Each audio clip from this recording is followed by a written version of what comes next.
Semana passada, eu falei com vocês sobre o texto de João capítulo 5, abra sua Bíblia aí, João capítulo 5, nós vamos continuar por um bom tempo, embora o texto seja o mesmo, cada domingo a mensagem é única, e faz parte de um processo de Deus ativar em você um potencial incrível,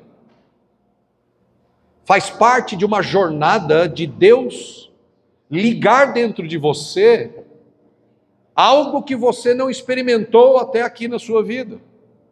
Então mantenha um coração de fé, uma mente atenta, um coração aberto, porque tem muitas coisas do céu que Deus quer trazer para a sua vida. E um dos grandes motivos pelos quais a gente não prova o potencial pleno de Deus para a vida da gente é que a gente breca por questões emocionais, a gente trava, a gente fica sem ação por questões emocionais, por questões mentais, por questões de experiências negativas na vida, a gente cria barreiras para não viver o potencial pleno que Deus tem para a sua vida e para a minha vida. E essa jornada que começou domingo passado, sabe lá Deus quando vai parar, mas isso é menos importante, o mais importante é o que Deus deseja fazer na sua e na minha vida. Ele deseja ativar em você o potencial que Ele sonhou para a sua vida. Jesus certa vez disse, eu vim para que vocês tenham vida e vida plena. E às vezes a gente não vive uma vida que a gente possa chamar de plena. Tem muita gente sofrendo por questões pequenas. E por que eu chamo pequena? Eu não quero diminuir teu sofrimento, nem a tua dor. Tua dor é tua dor e ela é digna. Ela é digna de pesar. Foi por causa das nossas dores que Jesus morreu numa cruz. Mas eu digo que ela é pequena comparado ao potencial e à graça que Deus quer trazer para a sua e para a minha vida. A vida que Deus sonhou para você não é essa que a gente está vivendo agora.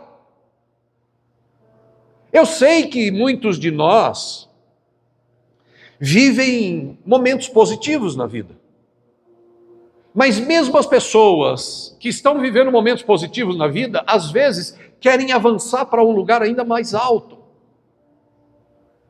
E a Bíblia promete em tantos e tantos textos que o plano de Deus é que a nossa vida seja como uma águia voando alto. E não de estacionar e ficar lá patinando emocionalmente, sofrido, choroso, com uma sensação de abandono. E nós falamos muitas coisas domingo passado e hoje eu quero continuar. Falei que a fala de Jesus, a pergunta de Jesus ao paralítico no tanque de Betesda, é a história de todos nós. Eu vou ler o texto novamente. Capítulo 5 de João, versículo 1, diz assim, abre aí a sua Bíblia, se você trouxe. Se você não trouxe, isso. Se você não trouxe Bíblia, tem aqui na tela, então acompanhe com a gente. Diz assim João 5,1, depois disso, houve uma festa e Jesus subiu a Jerusalém. Em Jerusalém, perto do portão das ovelhas, existe um tanque chamado em aramaico Betsaída ou Betesda, onde fica uma grande multidão de inválidos, cegos, mancos, paralíticos. E um dos que estavam ali era doente e fazia 38 anos. Quantos anos? 38 anos. Jesus, vendo esse homem, obrigado Bia, Jesus vendo esse homem, e sabendo que ele estava ali durante um longo período, disse-lhe, você quer ser curado? Faça essa pergunta. Põe a mão no seu coração, feche seus olhos e pergunte a si mesmo bem alto. Você quer ser curado?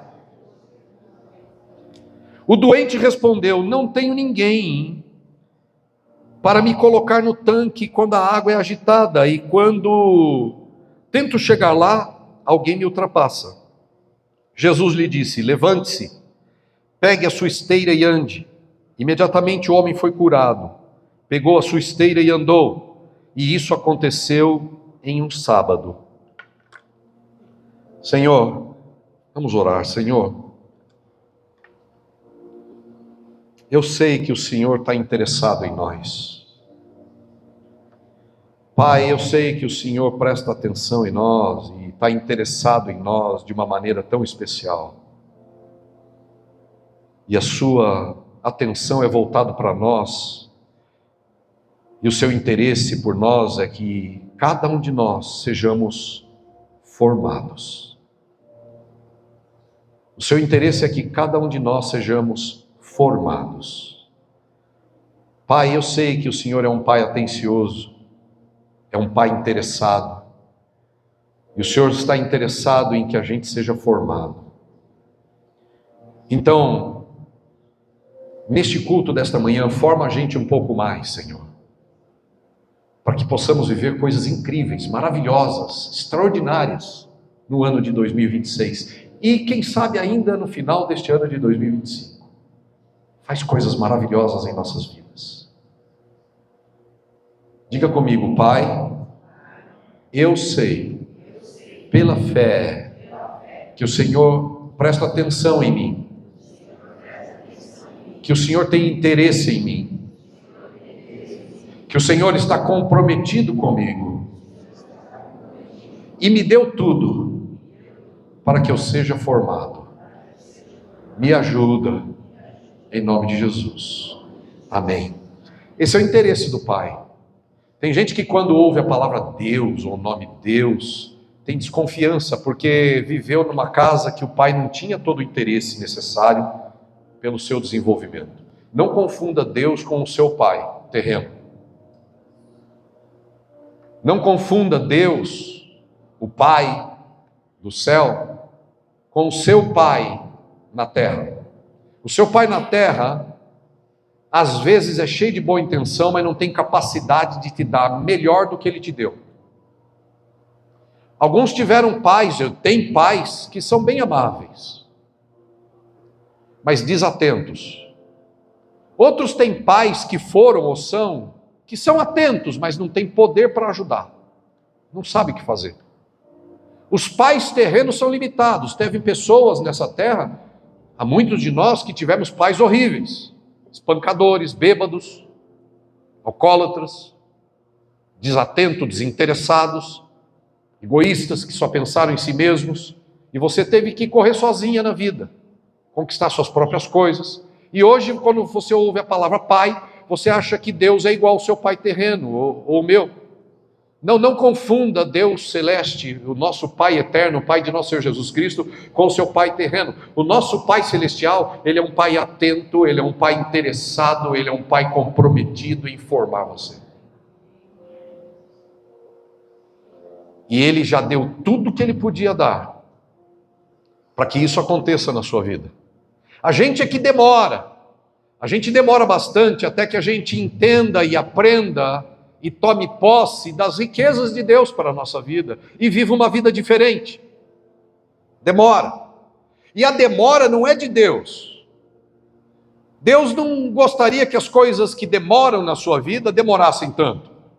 Às vezes somos nós mesmos que demoramos o nosso comportamento, o nosso jeito de pensar, o nosso jeito de reagir, as coisas que saem da nossa boca, as dores que sentimos, meio que atrapalham o agir de Deus na sua e na minha vida. Então a demora não tem a ver com Deus, a demora das coisas e dos avanços e da prosperidade e do progresso de Deus na minha e na sua vida tem a ver com você, tem a ver comigo e não com Deus. Deus é infinito e todo-poderoso, e se alguma coisa não está indo bem do jeito que deveria, a responsabilidade é minha. E é importante que a gente entenda assim, porque senão a gente nunca vai sair do lugar onde estamos. Se nós não olharmos para nós mesmos e enxergarmos onde é que está o problema, a gente não avança. Se a gente ficar olhando sempre para os outros e culpando os outros e as circunstâncias, nós vamos ficar estagnados na vida, até que a gente um dia abra o coração e a mente e olhe para si mesmo no espelho e diga: pô, eu preciso olhar para mim. E eu falei muitas coisas sobre este cara que está aqui no tanque de Betesda. Ele é paralítico há 38 anos. E o primeiro ponto, existem vários motivos. Eu pelo menos separei 4 propósitos. Por que Jesus faz uma pergunta estranha, no mínimo estranha, para um sujeito que ele sabia que estava há 38 anos preso na paralisia lá num tanque esperando uma cura? É estranho você chegar para alguém que tem um problema e você sabe qual é o problema e você pergunta se ele quer ficar livre daquele problema. E você tem condição de libertar a pessoa daquele problema. É estranha a pergunta. Qual foi a pergunta de Jesus mesmo, gente? Você quer ser curado? Mas essa pergunta é a pergunta de Deus para você. Essa pergunta é uma pergunta de Jesus para mim, para nós. A maior parte dos dramas e sofrimentos que você tem na vida, acredite, se não todos eles, é porque a gente não sabe responder essa pergunta.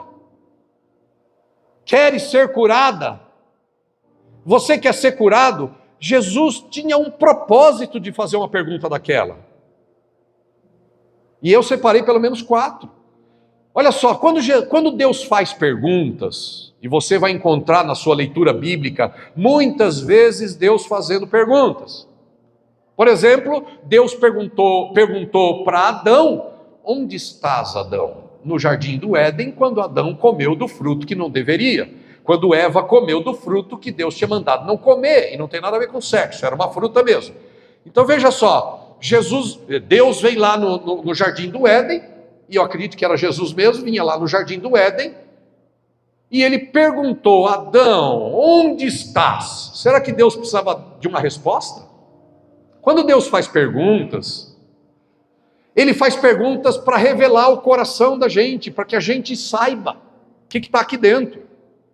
Ele faz perguntas para que Ele possa corrigir a sua falsa expectativa de solução.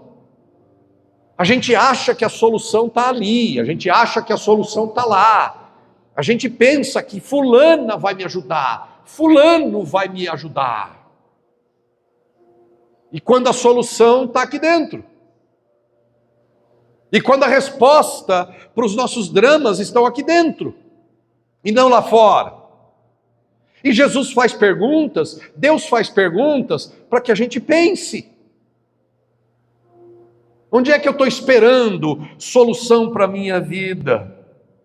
Uma outra coisa que Deus faz perguntas é para ativar na gente uma fé. Porque às vezes a fé já está fraca. E Ele pergunta para a gente, para que a gente desperte para a fé. Volte a ter fé. Volte a crer. Bom, eu falei sobre isso no domingo passado. Mas eu disse que pelo menos separei, e eu vou tratar isso no meu livro, 4 propósitos, porque Jesus faz uma pergunta para o paralítico: você quer ser curada? Você quer ser curado? Lembrando que paralisia, no caso do homem da Bíblia aqui, em João 5, a paralisia era física. Mas às vezes a paralisia pode ser emocional em você. Você está parado, num drama emocional, numa falta de perdão, num rancor, num ódio, numa mágoa, num medo, numa angústia, numa dúvida que te apurrinha o coração. Tem um monte de questões emocionais que podem nos paralisar, especialmente o medo. E tem tantas outras coisas que podem brecar e impedir você de andar melhor na vida, progredir, avançar. E Deus quer que a sua vida avance. Amém? Sim ou não? E eu disse que o primeiro propósito, e nós vamos trabalhar esse propósito de maneira mais rápida hoje, mas vamos continuar. O primeiro propósito, eu falei isso domingo passado, é que Jesus confronta a passividade. Lembra disso? Quantos lembram disso? A passividade criada pelos anos de dores. Olha só, gente, às vezes a gente vive dramas de dores e sofrimentos e dificuldades por tanto tempo, X tempo. No caso do paralítico aqui, ele estava há 38 anos sem andar, esperando ser curado. Imagina o psicológico deste homem. Imagina a alma deste homem. Será que ele acreditava que poderia ser curado? Nós vamos olhar para isso. E às vezes o teu drama de vida, seja qual for, você já está tanto tempo vivendo ele que você deixou de acreditar que seja possível. E aí quando a gente deixa de acreditar, quando a gente deixa a esperança escapar pelas mãos e sair do coração, a gente vai ficando acomodado no problema. A gente vai criando uma rotina de vida em volta do problema. A gente vai contando que não vai melhorar. Ao invés de contar e acreditar que as coisas podem mudar, a gente já conta que não vai mudar. E a gente já faz uma rotina de vida com essa ideia: minha vida não vai melhorar. A pessoa deixa de acreditar. Nós estamos vivendo aqui uma época de fazer planos para o ano que vem. Como é que você vai fazer planos para o ano que vem se você deixou de crer? Se você já abriu mão da esperança? Se você acredita que nada de positivo vai acontecer para frente? Então nós vamos tocar nesses pontos, nessas mensagens que nós estamos trabalhando aqui. E o primeiro ponto é esse. Quando Jesus faz a pergunta, qual é a pergunta mesmo? Ele queria confrontar, e quando eu digo confrontar, ele queria conversar com o paralítico, confrontar no bom sentido. Ele queria confrontar e mostrar para o paralítico que ele já tinha assumido uma atitude passiva, de desistência. Você sabe que a psicologia, ela fala em uma coisa chamada desamparo aprendido ou passividade aprendida. Tem gente que está acostumado a não andar para frente há tanto tempo, em ficar parado na vida há tanto tempo, a não progredir na vida, ou ficar com a dor sempre lá dentro do peito há tanto tempo, que ela assume uma coisa chamada pelos psicólogos de passividade aprendida ou desamparo aprendido.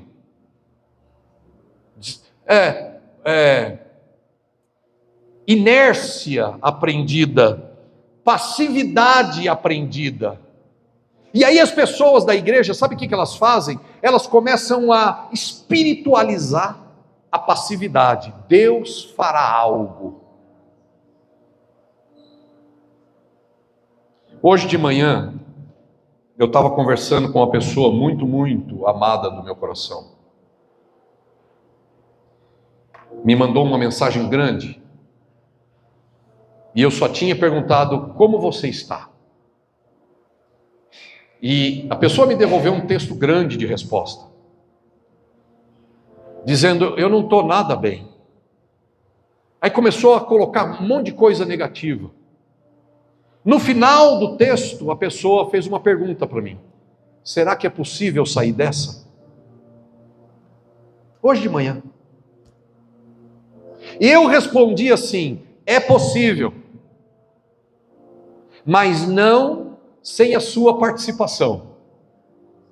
Às vezes a gente sofre por tanto tempo que a gente deixa de acreditar que nós vamos ter uma parte ativa na mudança da vida da gente. Vida com Deus não é Deus fazendo tudo por você aqui nessa terra. É por isso que você está aqui, minha irmã, para você contar com a ajuda dele, para que você supere qualquer coisa na sua vida. Mas é possível mudar de vida? É possível avançar? É possível viver coisas maravilhosas? Sim, é, mas não sem a sua participação.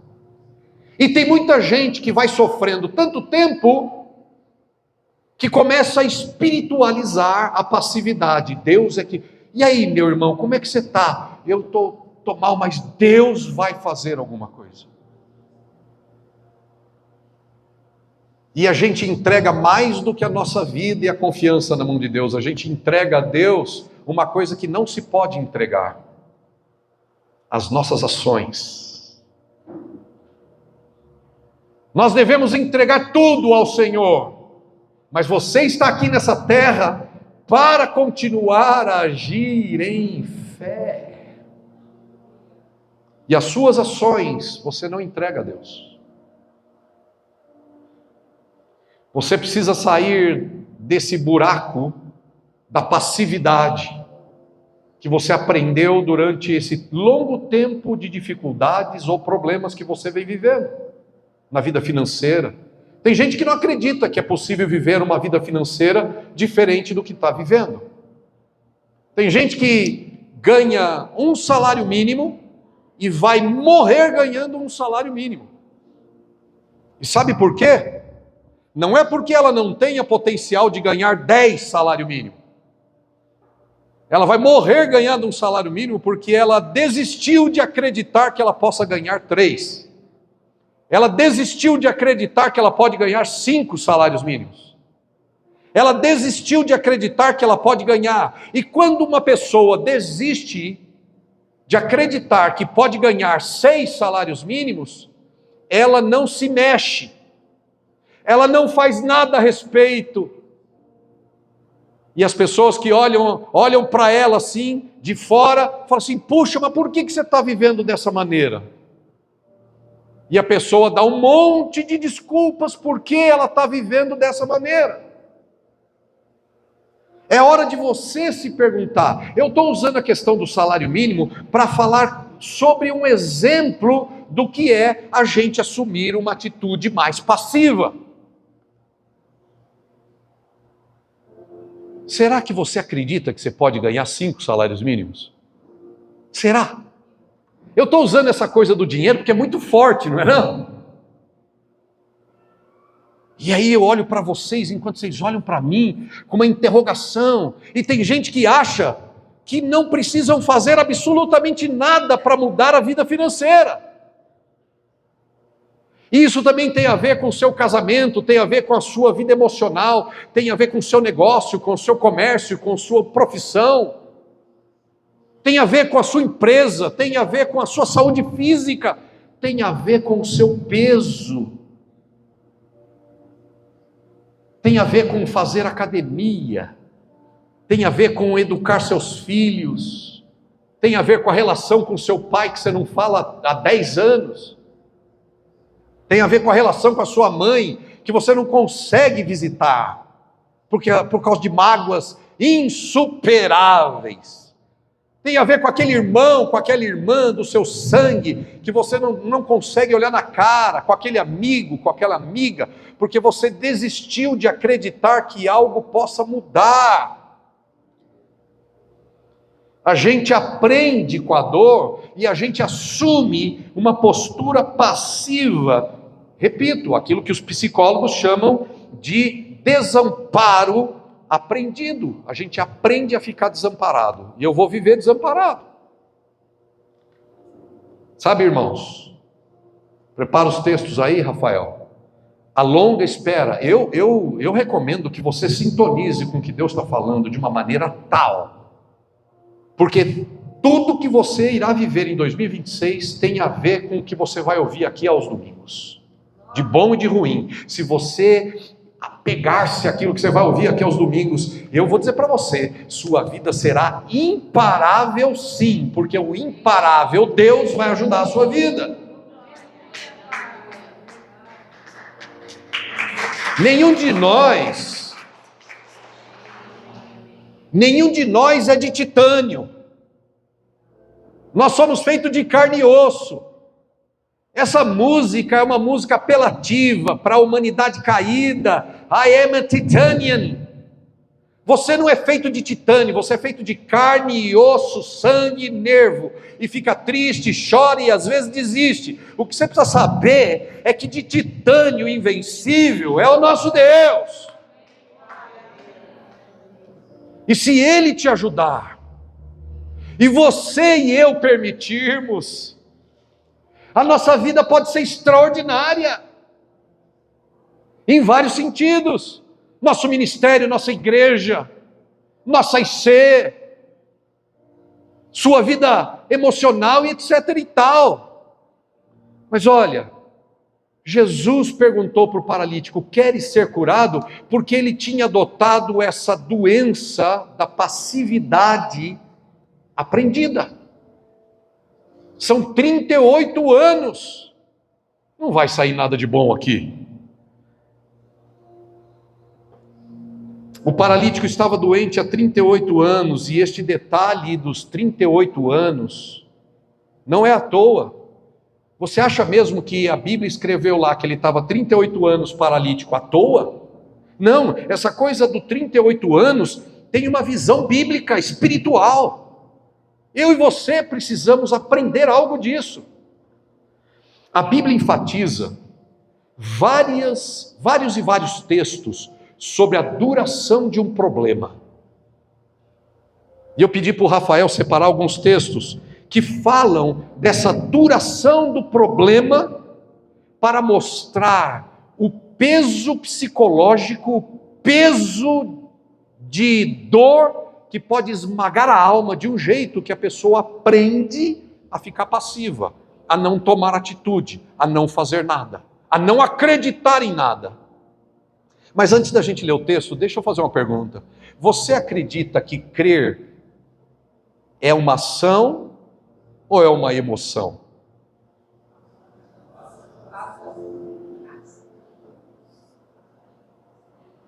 Crer é uma ação ou é uma emoção?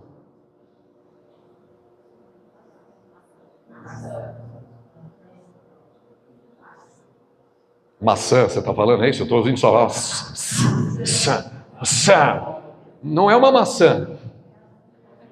Crer é uma ação poderosa do seu espírito, meu irmão. Diga, crer é uma ação. E é isso que Jesus queria despertar no paralítico: fé. A primeira coisa que Jesus sempre despertava nas pessoas era sair da passividade, da incredulidade e para a ação da fé. Crer não é uma emoção, porque se crer for uma emoção, você está lascada, porque hora você está bem, hora você está mal. E crer não depende se você está bem ou se não está bem, se você canta arrepiando os pelos da coluna, ou se você canta e parece que não está acontecendo nada. Crer não depende do que eu sinto, crer depende do que eu creio. Ô Mari, quando você for puxar, eu já liberei você, Mari. O que eu faço com ela, meu irmão? Estoura aí, meu irmão. Rebenta a boca do balão, tá bom assim? Fica livre, minha irmã, em nome de Jesus. Olha alguns textos que mostram essa ideia do tempo que a pessoa sofre e o que acontece com ela. O primeiro texto aí é de Números, capítulo de número 14, versículo de número 1 a 4. Veja só, deixa eu falar o que está acontecendo aqui rapidamente. Aqui, em Números 14, lembra daquela ideia, daquela situação que Moisés tirou o povo do Egito, estava chegando perto da terra prometida, e ele mandou quantos espias lá para olhar a terra? 10. 10 ou 12? Agora você me confundiu, sabia? Agora me fez esquecer. 10 ou 12, eu acho que eram 10. 10 espias.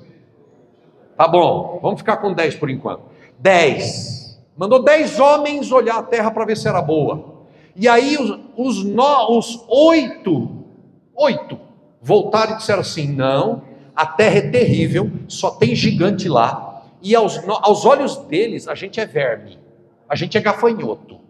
Eles vão devorar a gente, eles vão comer a gente de um jeito que a gente não pode entrar naquela terra. Sabe quanto tempo o povo estava no deserto? Quanto tempo demorou para o povo entrar na terra prometida? Quanto tempo o povo ficou no deserto? O sujeito lá de João, o paralítico, ficou 38 anos no tanque.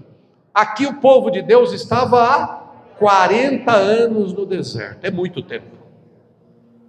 É muito tempo. E quando alguém fica 40 anos no deserto, sabe o que acontece? As pessoas aprendem uma mentalidade de deserto. Uma mentalidade, uma visão e um coração de deserto. 40 anos que eu não chego na terra prometida. 40 anos que eu como a mesma comida. 40 anos que não sei o quê. 40... E a pessoa começa a assumir uma postura de desistência. E ela começa a acreditar que nada de bom vai acontecer. E quando ela tem uma oportunidade boa diante dela, ela tem medo. A mentalidade do deserto faz a gente ter medo quando uma boa oportunidade surge. Quais oportunidades boas de Deus escaparam das suas mãos e das minhas porque a gente teve medo, porque a gente desistiu de acreditar, porque a gente assumiu uma ação passiva, que a gente aprendeu que nada muda. 40 anos que não muda nada, como é que vai mudar agora? Números, diz assim, 14. Naquela noite, toda a comunidade começou a chorar em alta voz. Todos os israelitas queixaram-se de Moisés e de Arão, e toda a comunidade lhes disse: quem dera tivéssemos morrido no Egito. Olha lá, quem dera a gente tivesse morrido no Egito, ou neste deserto, porque o Senhor está nos trazendo para esta terra, só para nos deixar cair a espada. As nossas mulheres, os nossos filhos serão tomados como despojo de guerra. Não seria melhor voltar para o Egito?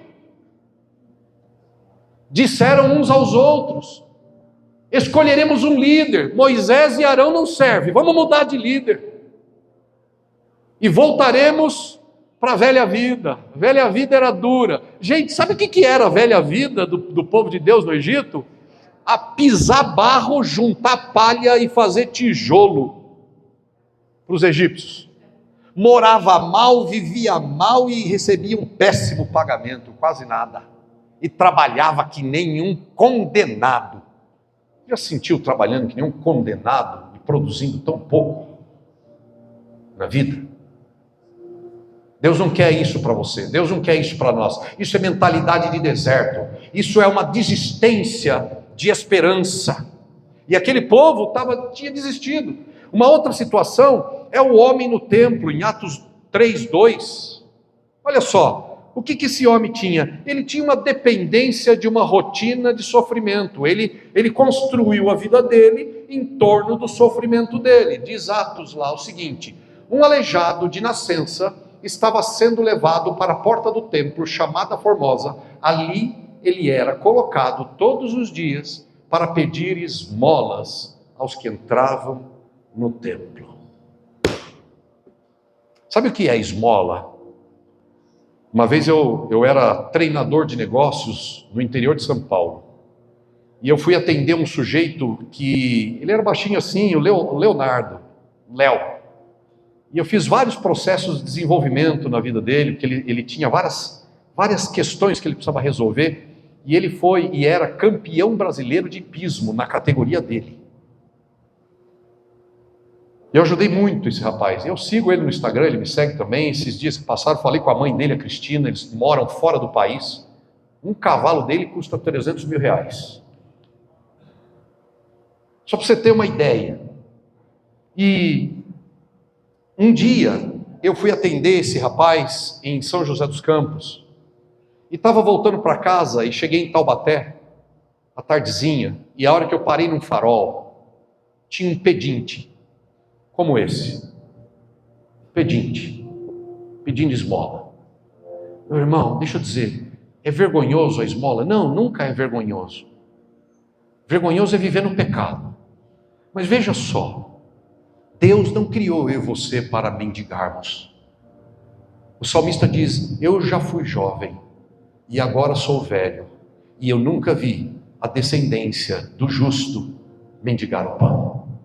Deus não criou você para ficar com o chapéu na mão pedindo ajuda das pessoas, nem mendigando. Deus não nos criou para isso. Isso não é orgulho, isso é confiança na promessa de Deus na nossa vida. Feche seus olhos e diga comigo: Deus não me criou para mendigar. Põe a mão no coração e diga: Deus não me criou para mendigar nada. Ele me criou para confiar nele e viver em abundância. Amém. Eu não estou falando de ser rico, não. Mas olha só, eu parei no farol e veio até mim um mendigo e falou, estendeu a mão e me pediu dinheiro, uma esmola. E eu disse para ele assim, ele falou assim: você pode me ajudar? Você já deve ter ouvido essa frase no farol, na rua. E ele falou isso para mim: você pode me ajudar? Eu disse para ele: eu posso te ajudar, mas isso não vai resolver sua vida. Você quer ajuda ou você quer resolver sua vida? Muita gente quer ajuda para aquele momento. Ela quer um abraço, ela quer um dinheiro, ela quer um ombro, ela pessoa, ela quer um tênis, ela quer um carrinho, ela quer um sei lá o quê. As pessoas querem alguma coisa, mas ter aquela coisa não resolve a vida. Não adianta você, porque se sente solitária, desejar um homem do seu lado, se esse homem for uma porcaria. O que adianta você ter um homem do seu lado, mas este homem é uma porcaria? Ah, mas ele me ajuda, certo? Mas não resolve sua vida. Está cheio de mulheres com homens porcaria, porque aprenderam que não existe nada melhor na vida. Minha irmã, você que está solteira e passou por divórcio, eu quero dizer para você que o nosso Deus e Pai tem o melhor para a sua vida. Um homem de Deus que te amará, que te honrará. Mulheres eram para estar penduradas no lustre já. Vamos louvar a Deus, deixa eu ver. Vamos aplaudir o Senhor, vamos lá.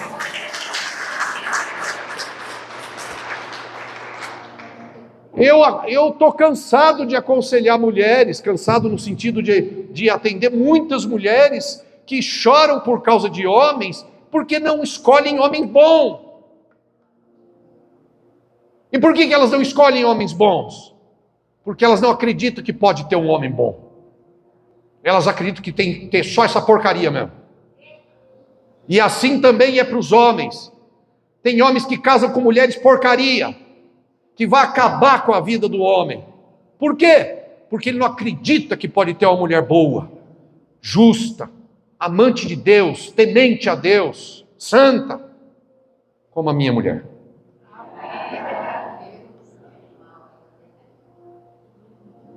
Ela não é exemplo de nada, mas ela é exemplo de amor a Deus.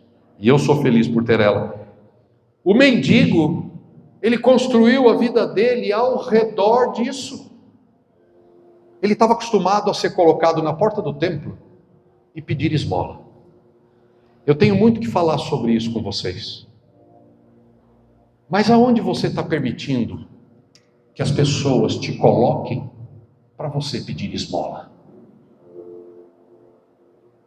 Onde as pessoas estão colocando você para você pedir esmola? Você não foi criada para esmolar. Você não foi criado para esmolar, nem nos relacionamentos, nem no trabalho, nem na profissão, nem na educação. Os estudantes que estão aqui, deixa eu dizer, tem gente que não tira nota melhor na escola, na faculdade, no curso, não porque não possa, mas porque desistiu de acreditar que pode melhorar a sua nota. Então ele se acostumou a tirar péssima nota, não passar de ano, e fala, não, eu não nasci para esse negócio de estudo, o meu negócio é trabalhar. Você pode até trabalhar, mas se você não estudar sobre o seu trabalho, você vai ficar com o mesmo ganho, muitos anos. E você pode fazer melhor no seu trabalho, mas você precisa sair do buraco, das suas emoções. As coisas podem ser diferentes nos seus relacionamentos, as coisas podem ser diferentes no seu trabalho, as coisas podem ser diferentes nos seus estudos, na sua casa, mas você precisa sair da passividade de desistência, de que você possa fazer melhor. Eu tenho muito que falar com vocês, mas eu vou continuar domingo que vem. Domingo que vem é domingo de Natal. A gente talvez faça uma pausa nisso, eu não sei, vamos ver como é que se encaixam as coisas. Se não continuar domingo que vem, a gente continua no outro e assim segue. Amém, queridos? Põe a mão no seu coração, feche seus olhos.